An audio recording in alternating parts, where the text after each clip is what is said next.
up, everybody? Welcome to 5 Picks in 5 Minutes from the Action Network. I'm Chris Raybon here with Grant Neefer and Kyle Murray for all of our picks. There's a link down in the episode description with our bets so you can quickly and easily add them to your bet slip. Grant, start us off. All right, starting off with Jordan Addison TD plus 250. This guy's been an absolute TD monster since he's been in the league. 22 touchdowns in 36 games. I know McCarthy's coming in there, but let's be honest. He can't be any worse than Carson Wentz, even if he didn't look great in his first 2 games.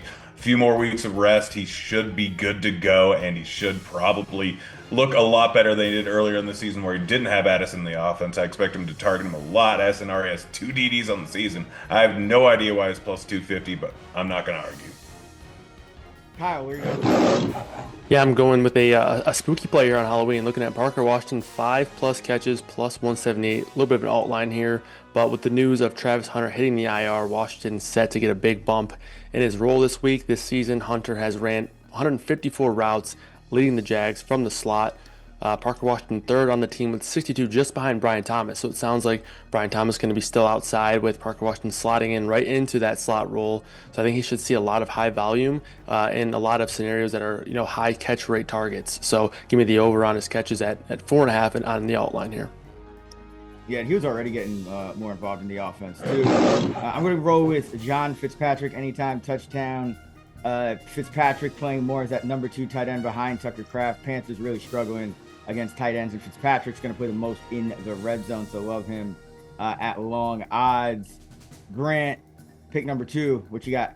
All right, pick number 2, I'm going with Cole Kmet to score a touchdown. You can get him at plus 500. I know he's questionable right now, but I'm expecting him to play even after going limited practice the last 2 days. Odds are just far too high going up against the Bengals. Bengals have been absolutely horrific versus tight ends this season, giving up a massive 10 touchdowns on the season to opposing tight ends. Second closest team is Jets with 6. Hendrickson's probably going to be out here, so the defense will be absolutely worthless. Flacco in the offense, they should be able to keep this game close. Kmet already has 3 red zone targets on the season. Expecting them to target him again in this spot versus bad Bengals defense, so plus 500 is far too high for him to score a touchdown.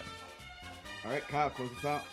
Yeah, I'm looking at the Colts here. My first spread play on this show, but I'm taking Colts -3. I think the Steelers maybe just getting a little bit too much home field credit here, but I mean, this Colts offense has just been one of the best that we've seen over, honestly, the last couple of years from an efficiency perspective. The most efficient offense in the NFL this season. And this Pittsburgh defense is just not the same defense that we had kind of come to know and expect for the Steelers. They're a bottom 10 defensive unit so far this season. So I think the Colts will be able to get the job done on both sides of the football. So give me the Colts here to cover that 3-point spread.